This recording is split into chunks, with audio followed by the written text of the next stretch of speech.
பாருங்க, ராகேலுக்கு குழந்தை இல்லை. ராகேலுக்கு ரொம்ப கோபம் வந்துடுச்சு. இப்போ போய் அவங்க சொல்கிறாங்க, ஆதியாகமத்தின் புஸ்தகம் 30ஆம் அதிகாரத்தில், அப்போ 1வது வசனம் வாசிங்க. ராகேல் தான் யாக்கோபுக்கு பிள்ளைகளை பெறாததைக் கண்டு தன் சகோதரியின் மேல் பொறாமை கொண்டு யாக்கோபை நோக்கி, எனக்கு பிள்ளை கொடும், இல்லாவிட்டால் நான் சாகிறேன் என்றாள். நல்ல கவனிங்க, கர்த்தர் அவளுக்கு பிள்ளை கொடுக்காம இருக்கிறார். அடுத்த வசனம் வாசிங்க. அப்பொழுது யாக்கோபு ராகேலின் மேல் கோபம் கொண்டு, தேவன் அல்லவோ உன் கற்பத்தை அடைத்திருக்கிறார், நான் தேவனா என்றான். யார் அடைச்சிருக்கிறது? யாக்கோபு தேவ மனுஷன். நல்லா புரிஞ்சுக்கொள்ளுங்க. யாக்கோபு பிரயாணம் பண்ணி போகும்போது அவன் தேவனை சந்திக்கிறான். திருப்பி வரும்போது ஆண்டவர் அவனோடு கூட பேசுகிறாரு. நிறைய விஷயங்கள் இருக்கு. அவன் கூட கர்த்தர் இருந்து நடத்துறாரு. அவன் டைரக்டா சொல்றான், கர்த்தர் அல்லவோ உன் கர்ப்பத்தை கர்த்தர் அடைச்சிருக்கிறார். அவ்வளவுதான். இப்போ கர்த்தர் ராகேலுக்கு கொடுக்க கூடாதுன்னு நினைச்சாரா, இல்ல இப்ப கொடுக்க கூடாதுன்னு நினைச்சாரா? அப்ப கொடுக்க கூடாதுன்னு நினைச்சார். வாசிங்க, அதே 30ஆம் அதிகாரம் 22வது வசனம் வாசிங்க. தேவன் ராகேலை நினைத்தருளினார். தேவன் ராகேலை நினைத்தருளினார். அவளுக்கு தேவன் செவி கொடுத்து அவள் கர்ப்பந்தரிக்கும்படி செய்தார். நல்லா கவனிங்க, ஒவ்வொருத்தரையும் கர்த்தர் ஒவ்வொரு காலகட்டத்தில் நினைக்கிறார். இப்ப வாசிங்க, முந்தின அதிகாரம் 31 வாசிங்க. லேயாள் அற்பமாய் எண்ணப்பட்டாள் என்று கர்த்தர் கண்டு அவள் கர்ப்பந்தரிக்கும்படி செய்தார். அப்ப இதுவும் கர்த்தர் கருத்தில் தான் இருக்கு. ஒவ்வொருத்தருக்கும் ஒரு காலகட்டத்தில் ஒவ்வொன்றை கொடுக்கணும்ன்றது காட்ஸ் பிளான்.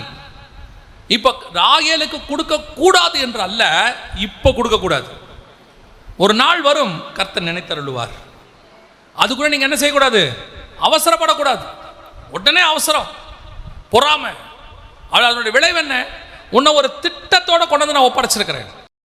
எப்படி ஏவாளை கொண்டு வந்து ஆதாம்கிட்ட கொடுத்தேனோ, எப்படி ரெபேக்காளை கொண்டு வந்து ஈசாக்கின் இடத்துல கொடுத்தேனோ, அதே மாதிரி உன்னை ஒரு திட்டத்தோடு கொண்டு வந்து கொடுத்திருக்கிறேன். You must wait. தேவன் கொடுக்கிற வரைக்கும் பொறுமையோடு கூட காத்திருங்கள். இப்போ என்ன ஆகுது? இப்போ வேணும் உடனே. சிலருக்கெல்லாம் இம்மிடியட்டா, அவங்க ஆசைப்பட்ட உடனே அப்படி நினைக்கிறாங்கல்ல, அதுக்கு பேர் குழந்தைத்தனம். அதுக்கு பேர் என்னது? குழந்தைத்தனம். குழந்தைங்க பாருங்களேன், நீங்கள் ஒரு சாக்லேட் வாங்கி கொடுங்கன்னு சொல்லி வாங்கி கொடுக்கலாம், அதை என்ன பண்ணும்? அங்கேயே உட்காந்து அழுவோம், அங்கேயே பிறண்டு அழுவோம். அந்த குழந்தை குணத்தோடைய 50 வயசு வரைக்கும் வாழ்கிற ஆள்லாம் இருக்கு. 50 வயசு வரைக்கும் ஆள் தான் இருக்கு. வீட்டில் அப்பா கிட்ட ஏதாவது கேட்கும், 20 வயசு ஆகிருக்கும், அப்பா கொடுக்கல உடனே மூஞ்சை தூக்கிட்டு ஓரமாக போய் உட்காந்துக்கும். அப்படியே உட்காந்துருக்கோம். அப்பா என்னென்னவோ சொல்லி பார்ப்பாரு, கேட்காது. வாங்கி கொடுக்குற வரைக்கும் அப்படியே உட்காந்துருக்கோம். சரி, இது பரவாயில்ல, அப்பா வீடு. இதே மாதிரி கல்யாணமாகி வந்தும் செய்யும். அப்படியே கல்யாணம் ஆகி வந்த பிறகும் அப்படியே செய்வாங்க. அப்படியே கணவர்கிட்ட கோச்சிட்டு இப்படியே உட்காந்துருப்பாங்க. ஒரு சிலர்லாம் இப்போ உடனே இம்மிடியட்டா செய்யணும். எப்படி செய்ய முடியும்? கர்த்தர் ஒன்றை கொடுக்காதபடிக்கு நீ இம்மிடியட்டா செய்யணும்னு நினைச்சினா, உனக்கு உண்டானது துஷ்ட மனுஷன் பிறப்பான் அல்லது பொல்லாங்கன் பிறப்பான். இப்போ இந்த அம்மா பண்ண வேலையில் என்ன நடந்துச்சு? வாசிங்க, 5-6 வசனங்கள் வாசிங்க. பில்காள் கர்ப்பவதியாகி யாக்கோபுக்கு ஒரு குமாரனை பெற்றாள். அப்பொழுது ராகேல், தேவன் என் வழக்கை தீர்த்து என் சத்தத்தையும் கேட்டு எனக்கு ஒரு குமாரனை கொடுத்தார் என்று சொல்லி அவனுக்கு தான் என்று பெயரிட்டாள். என்ன குழந்தை பிறந்துச்சு? இந்த வசனத்தை சேர்த்து வாசித்துருங்க. ஆதியாகமம் 49, ஆதியாகமம் 17 வாசிங்க. நான் குதிரையின் மேல் ஏறி இருக்கிறவன் மல்லாந்து விழும்படியாய் அதன் குதிகாலை கடிக்கிறதற்கு வழியில் கிடக்கிற சர்ப்பத்தை போலவும் பாதையில் இருக்கிற விரியனை போலவும் இருப்பான். யாரு? எதனால பிறந்தான்? கோவம், இமிடியட். எனக்கு இப்ப பிள்ளை வேணும். இந்த தப்பை சாராலும் செஞ்சாங்க, அந்த தப்பை ராகேலும் செஞ்சாங்க. ஆனால் ரெபேக்காள் செய்யலை. இதில் என்ன வித்தியாசம் தெரியுமா? சாராள், ரெபேக்காள் கர்த்தர் கொண்டு வந்து விட்டவங்க, ராகேல் யாக்கோபு போய் தேடினது. கர்த்தர் கொண்டு வந்து ஒப்படைக்கும் பொழுது உனக்கு தேவையான எல்லாவற்றையும் கொடுத்து ஒப்படைப்பார். உனக்கு ஆசீர்வாதத்தை கொடுத்து ஒப்படைப்பார். சரி, கொடுக்கல, தேடியாச்சு, ஏதோ ஒரு இடத்துல தப்பு நடந்துருச்சு. சரி, பரவாயில்ல. ஆனால் கர்த்தர் சொல்கிறாரு, நான் சரி பண்ணுறேன், நான் நினைத்தருளுவேன். ஒரு காலகட்டம் வரும், ஜஸ்ட் வெயிட். பொறுமையோடு காத்திரு, அவசரப்படாத. நீ அவசரப்பட்ட, என்ன தரிசனத்துக்கு உன்னை கொண்டு வந்தனோ அந்த தரிசனத்தை உன்னை கொண்டு நான் செய்ய முடியாமல் போகும். நிறைய பேருடைய வாழ்க்கையில் அப்படி தான் நடந்துருச்சு. நிறைய பேர், ஒரு சிலர்லாம் தேவனத்திலிருந்து மகிமையான தரிசனத்தோடு கூட வந்தார்கள். என் காலகட்டத்தில் நான் பார்த்த ஊழியர்களை சொல்லுகிறேன், மகிமையான தரிசனத்தோடு வந்தாங்க. ஆனால் சில நேரங்களில் அந்த தரிசனத்துக்கு ஒவ்வாத ஆளை அவங்க தங்கள் வாழ்க்கை துணையாக தேர்ந்தெடுத்துட்டாங்க. அதனுடைய விளைவு என்னாச்சு? அவர்கள் வாழ்க்கையில் அவர்கள் போராடிக்கிட்டே இருந்தாங்க. ஒரு இடத்துல கர்த்தர் சரி பண்ணுவார் அப்படிங்கிற நம்பிக்கை போய், வேணாம் இது வேணாம், எனக்கு இதுமேட்டு இது தேவைப்படாது, நான் வேற ஒன்றை பார்த்துக்கிறேன் அப்படின்னு ஒரு தீர்மானம் எடுத்தாங்க பாருங்க. அந்த இடத்துல அவங்க ஊழியம், தரிசனம் எல்லாம் போச்சு. இப்போ இவங்கள போய் கேட்டால் என்ன சொல்லுவாங்க? உங்களுக்கே தெரியாதா, 10 வருஷமா நான் போராடுறேன், 15 வருஷமா போராடுறேன், 25 வருஷமா நான் போராடுறேன், இவங்களோட வாழவே முடியாது. ஆண்டவர் சொல்றாரு, யூ மஸ்ட், வாழ்ந்துதான் ஆகணும், வாழ்ந்துதான் ஆகணும். ஏன்? அது நீ தேடினது, அது நீ தேடினது. சரி பரவாயில்ல இரு, நான் சரி பண்ணுறேன், அதுக்கு ஒரு டைம் ஆகும், சரி பண்ணி கொடுக்குறேன், கொஞ்சம் வெயிட் பண்ணு. நீ அவசரப்பட்டு நீ போய் தேடிட்டியா, இல்லை யாரோ ஒருத்தர் பேச்சை கேட்டுட்டியா, அல்லது ஏதோ ஒரு காரணத்துக்காக தேடிட்டியா, சரி விட்டு தள்ளு. செய்யக்கூடாததை செஞ்சுட்ட, நடக்கக்கூடாதது நடந்துடுச்சு, போகக்கூடாத இடத்துக்கு போயிட்ட, மாட்டக்கூடாத இடத்துல மாட்டிட்ட. அது சிங்க கவியா கூட இருக்கட்டும், உன்னை கர்த்தர் தூக்கும் அளவும் அமைதியாயிரு. வெளியே கொண்டு வர வரைக்கும் வெயிட் பண்ணுங்க, ஆனால் நிச்சயம் கர்த்தர் வெளியே கொண்டு வருவார். there is a time, நிச்சயமாய் ஒரு நேரம் உண்டு. கர்த்தர் உன் தகப்பன் சிங்கத்துக்கிட்ட உன்னை சாக கொடுக்கவே மாட்டார் அவர். ஆனால் தூக்கிறதுக்கு ஒரு டைம் வச்சிருப்பார். அவனா நீங்க நடுவில் என்ன பண்ணக்கூடாது? அவசரப்படக்கூடாது, அதுலேருந்து வெளியே வரதுக்கு அவசரப்படக்கூடாது. ஏன் தெரியுமா? நம்ம பண்ண தப்ப ஆண்டவர் சரி பண்ணிக்கிட்டு இருக்கிறார். நான் எப்பவும் ஒரு உதாரணம் சொல்வேன், சொல்லிட்டு முடிக்கிறேன். நான் அப்படி பண்ண ஆள், அதனால உங்களுக்கு கேட்குறேன், சொல்கிறேன், உங்களுக்கு அனுபவத்தில் சொல்கிறேன். எனக்கு 6 வயசுலேருந்து ஒரு வியாதி இருந்துச்சு. அந்த 6 வயசுலேருந்து எனக்கு தெரிஞ்சு இருக்கு, அதுக்கு முன்னாடி இருந்திருக்கலாம், ஆனால் இருக்கு. அந்த வியாதி கிட்டத்தட்ட ஒரு 15-16 வயசு வரைக்கும் 10 வருஷம் போகுது. என்னென்னவோ மெடிசன் மாறி மாறி மாறி எடுக்கிறோம், எதுவுமே சரியாகலை, ஒன்றுமே சரியாகலை. அப்புறம் 18வது வயசில் ஆண்டவர் ஏற்றுக்கொண்ட உடனே ஒருத்தர் மூலமாக ஆண்டவர் எனக்கு அந்த ஒரு காரியத்தை, ஒரு மெடிசனை கொடுத்து ஆண்டவர் சரி பண்ணிட்டாரு. இன்னை வரைக்கும் கர்த்தருடைய கிருபையில் நல்லா இருக்கிறேன்னு வச்சுக்கோங்களேன். ஆனால் நான் ஒரு சிலரை பார்ப்பேன், என்ன பண்ணுவாங்கன்னா, ஒரு வியாதி இருக்குன்னு சொன்ன உடனே அந்த டாக்டர் என்ன பண்ணுவார், இந்த மாத்திரையை 5 நாள் போடுங்கம்பாரு. சரியா? முதல் நாள் போடுவாங்க, 2வது நாள் போடுவாங்க, எந்த மாற்றமும் இருக்காது அவங்களுக்கு, அப்படியே தான் இருக்கும். 3வது நாள் அவங்களுக்கு நம்பிக்கை போயிடும். போன உடனே 3 நாளாக போடுறோம், ஒன்றும் கேட்க மாட்டேங்குது, ஒன்றும் சரியில்லை அப்படிம்பாங்க. உடனே இன்னொருத்தர் வருவார், தெரிஞ்சவர், என்னாச்சு மாதிரி இருக்கு, இதெல்லாம் சரி வராது, எனக்கு தெரிஞ்ச ஒரு மருந்து இருக்கு, அது பச்சைல மருந்தை தொடர்ந்து 21 நாள் குடிச்சா சரியாயிடும் பாப்பா. இப்போ இவங்க அங்கே போயிடுவாங்க, இதை விட்டுடு, இது 3 நாளில் விட்டாங்க, இப்போ அங்கே போயிடுவாங்க. அங்கே போய் அந்த மருந்தை 15 நாள் எடுப்பாங்க. ஆனால் எத்தனை நாள் எடுக்க சொன்னாங்க? 21 நாள். இவங்க 10லேருந்து 15 நாள் வரைக்கும் எடுத்துக்கிட்டே வருவாங்க, ஒரு மாற்றமும் இருக்காது. பார்ப்பாங்க, 15 நாளாக எடுக்கிறோம், எதுவும் சரியில்லை அப்படிம்பாங்க. அடுத்து இன்னொருத்தர் சொல்லுவார், இதையா எடுத்தீங்க, இதுக்குன்னு வேற ஒரு மருந்து இருக்கு, அது 1 மாதம் எடுத்தீங்கன்னா சரியா போயிடும். அந்த மருந்தை 20 நாள் எடுப்பாங்க, சரியாவாது. சில ஆட்கள்லாம் இப்படியே பார்த்தீங்கன்னா எதுக்குமே பொறுமையோடு முடிக்கணும்னு தோணாது. அதுக்கு 5 நாள் கொடுத்தா 5 நாள் போடணும், 5 நாள் கழிச்சு ஆவணை தான் என்ன பண்ணணும், போய் கேட்கணும், 5 நாள் கொடுத்தீங்க சரியாவலைன்னு. அந்த 5 நாள் அவங்க என்ன பண்ண மாட்டாங்க, 2 நாள் 3 நாள் தான், உடனே அவங்களுக்கு வேற ஒன்றுக்கு. இந்த சுபாவம் தான் ஆவிக்குரிய வாழ்க்கையில் இருக்கு. நீங்கள் ஒரு தப்பு பண்ணிட்டீங்க, உங்களை சரி பண்ணுறதுக்கு கர்த்தர் ஒரு டைம் எடுத்துப்பார், ஆனால் நிச்சயம் சரி பண்ணுவாருங்கிறதா கர்த்தர் பண்ணுகிற வாக்குத்தத்தம். கண்டிப்பாக சரி பண்ணுவார், ஏன்னா அவர் தகப்பன். ஒரு நாள் எத்தனையோ தகப்பனுங்க நான் பார்த்துருக்கிறேன், பிள்ளைகள் தப்பு பண்ணிடுவாங்க, ஆனால் எப்படியாவது அதை சரி பண்ணணுங்கிற எண்ணம் அவங்களுக்கு இருக்கும்.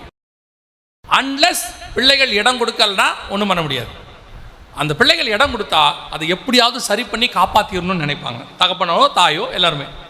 ஆனால் இங்கே என்ன நடக்குது, அந்த பொறுமை கிடையாது. கர்த்தர் கொடுக்குற வரைக்கும், அதை சரி பண்ணுற வரைக்கும் பொறுமை கிடையாது. அவசரப்பட்டு உடனே அந்த ஊழியர்கள் ஒரு சிலர்லாம் நான் பார்த்துருக்குறேன், உடனே முடியாது பிரதர், 10 வருஷம் ஆச்சு, என்னால் இதுக்கு மேலே சகிக்கவே முடியாது, எனக்கு இது தேவையில்லை அப்படிம்பாங்க. நாங்கள் சொல்லுவோம், இல்லை பைபிள் படி வேறு வழியே கிடையாது, நீங்கள் உடனே ஏன் ஓடணும், அதெல்லாம் கர்த்தர் கிருபை உள்ளவர் பார்த்துப்பார் அப்படின்ட்டு உடனே அதை விட்டுருவாங்க. அதை விட்டுட்டு வேறொரு கல்யாணம் பண்ணிடுவாங்க. எங்கள் பாஸ்டர் சொல்லுவார், உன்னத பாட்டில் இருக்குது அழகான ஒரு வார்த்தை, காட்டு மரங்களுக்கு நடுவே கிச்சிலி மரம் போல் என் நேசர் இருக்கிறார். இவனுக்கு எப்போவுமே வீட்டில் இருக்கிறது காட்டு மரம் மாதிரியே தான் இருக்கும், வெளியே இருக்கிறது கிச்சிலி மரம் மாதிரியே இருக்கும்.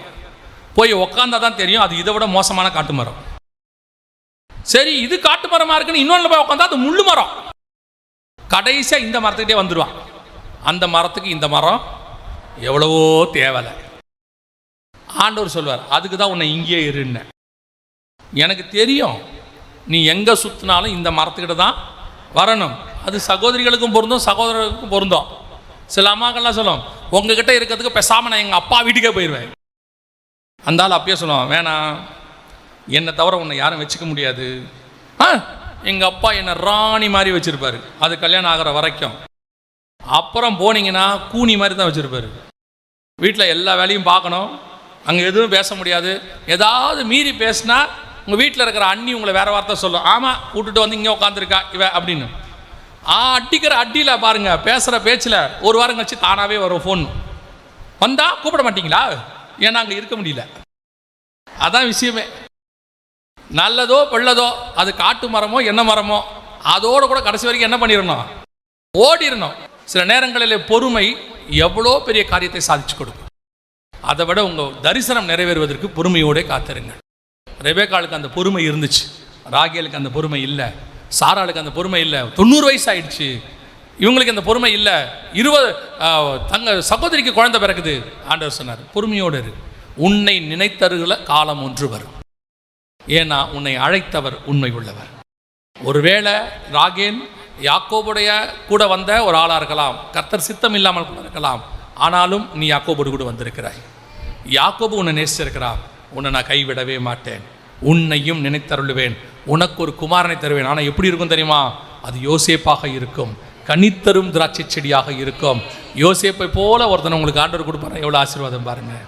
ஸோ பொறுமையோடு காத்திருங்கள். உங்களுக்கு ஒன்று மட்டும் மனசில் வச்சுக்கணும், கர்த்தர் ஒரு தரிசனத்தோடு கூட என்னை கொண்டு வந்திருக்கிறார். அந்த தரிசனத்தை நிறைவேற்றும் அளவு நான் என்ன செய்யணும்? பொறுமையோடு காத்திருக்கணும். சர்ப்பத்தின் வார்த்தைக்கு என்ன கொடுக்கக்கூடாது? செவி சாய்க்கக்கூடாது.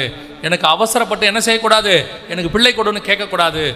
வயசாகுது, காலமாச்சு, முடிஞ்சு போச்சு, என்ன வேணாலும் ஆகட்டும், என்ன வேணாலும் ஆகட்டும். ஆனால் கர்த்தரோ உங்கள் பட்சத்தில் நின்று உங்கள் தரிசனம் நிறைவேற உதவி செய்வார். அல்லேலூயா. நாம் ஜெபிக்க போகிறோம். எந்திரிக்கலாமா? தேவ சமூகத்தில் நாம் எந்திரிப்போம். இங்கே வந்திருக்கிற உங்கள் ஒவ்வொருத்தருக்கும் தேவனுடைய திட்டம் ஒன்று இருக்கு. ஒவ்வொருத்தருக்கும் ஒரு திட்டம் இருக்கு. தரிசனம் இல்லாம நீங்க சபைக்குள்ள வரவே முடியாது. ஏதோ ஆக்சிடென்டா சர்ச்சுக்கு வந்தவங்கன்னு ஒருத்தர் இருக்கவே முடியாது. அழைக்கப்பட்டால் ஒழிய நீங்கள் தேவனுடைய சபைக்குள்ள கால் வைக்கவே முடியாது. பரலோகம் உங்களை முன்குறித்திருக்கு. இன்னைக்கு நேத்து இல்ல, உலக தோற்றம் முதல் கிறிஸ்துவுக்குள்ளாக நம்மை தெரிந்து கொண்டார். அப்படியானா கர்த்தர் உங்களை என்னையும் விடவே மாட்டார். ஆனா என்ன பண்ணணும்? பொறுமையோடு காத்திருக்கணும். உங்க மேல வச்சிருக்கிற அந்த தரிசனம் என்னான்னு உங்களுக்கு தெரியணும், அது என்னான்னு உங்களுக்கு புரியணும். ஆண்டவர் என்ன பலிக்கு பெருக சொல்லி இருக்கிறாரு. ஆனா நான் எல்லா மாதிரியும் பெருக முடியாது. நான் தேவ பக்தியுள்ள சந்ததியை பலிக்கு பெருகணும். நான் பொல்லாங்கனையோ துஷ்ட மனுஷனையோ விரியன் பாம்பையோ பெற்றக்கூடாது. நான் தேவ பக்தியுள்ள சந்ததியை பெறணும். ஒப்பு கொடுப்போமா? அந்த தரிசனம் உங்ககிட்ட கொடுத்த ஊழியம், அதுல கர்த்தர் விரும்புகிற கனி வேறு. நிறைய கூட்டம் வரணும், நிறைய சர்ச்சு கட்டணும், அது உலக பிரகாரமான எல்லாருக்கும் இருக்கிற ஆசை. நீ அப்படிப்பட்ட ஆசை உடையவன் அல்ல. உனக்கு ஒன்று விறக்கும், அந்த ஒன்று ஈசாக்காக இருக்கும். அந்த ஒன்று ஈசாக்காக இருக்கும். அதான் கர்த்தர் திட்டம், அதான் கர்த்தர் திட்டம். ஒப்பு கொடுப்போமா தேவ சமூகத்தில்? ஆண்டவரே, எனக்கு கொடுத்த தரிசனத்தில் நான் பொறுமையோடே ஓடக்கடவோம் என்று வேதம் சொல்லு. நான் முடிவு பரியந்தம் ஓடி முடிக்கணும் ஆண்டவரே. அவசரப்பட்டு ஓடி நடுவில் வழி விலகி உங்களுக்கு பிரியமில்லாத காரியத்தை செய்து விடாதபடி, எனக்குள்ள தரிசனம் எப்படிப்பட்டதாக இருந்தாலும் சரி, அதுல நான் ஓடணும் கடைசி வரைக்கும். எனக்கு ஆசை நிறைய இருக்கும் ஆண்டவரே, ஆனா உங்க சித்தம் மட்டும்தான் நடக்கணும் ஆண்டவரே. உங்க சித்தம் மட்டும்தான் நடக்கணும். என் விருப்பம் ஒன்றும் வேணாம் ஆண்டவரே. உம்முடைய சித்தம் பரலோகத்தில் செய்யப்படுவது போல பூமியிலும் செய்யப்படுவதாக. ஒப்பு கொடுத்து ஜெபம் பண்ணுவோமா? நல்ல தகப்பனே, சர்வ வல்லமையுள்ள எங்கள் ஆண்டவரே, எங்களை அழைத்ததுக்கு ஒரு முகாந்தரம் உண்டு, எங்களை கொண்டு வந்ததுக்கு ஒரு முகாந்தரம் உண்டு, எங்களுக்காக நீ ரத்தம் சிந்தினதுக்கு ஒரு முகாந்தரம் உண்டு, நீர் மட்டும் எங்கள் மேல் தயவாய் இருந்ததுக்கு ஒரு முகாந்தரம் உண்டு. நாங்கள் முடிவு பரியந்தம் ஓட எங்களுக்கு கிருபை பாராட்டும். வழி விலகி போகாதபடிக்கு, எந்த ஒரு சூழ்நிலையிலும் வழி விலகி போய்விடாதபடிக்கு, எங்கள் மூலமாய் வரவேண்டிய நீதியின் சந்ததி வராதபடி, பயபக்தி உள்ள சந்ததி வராதபடி, எங்கள் அவசரத்தினாலே, எங்கள் சுய சித்தத்தினாலே பொல்லாங்கனையும் துஷ்ட மனுஷனையும் விரியன் பாம்புகளையும் பெற்றெடுக்காதபடி, உடைய சித்தத்தின்படி இருக்கிற ஆவிக்குரிய பிள்ளைகளை பெற்றெடுக்க கிருபை பாராட்டும். மகிமையுள்ள கரத்தில் எங்களை தாழ்த்துகிறோம். எங்கள் ஆண்டவர் இயேசு கிறிஸ்துவின் நாமத்தில் பிதாவே.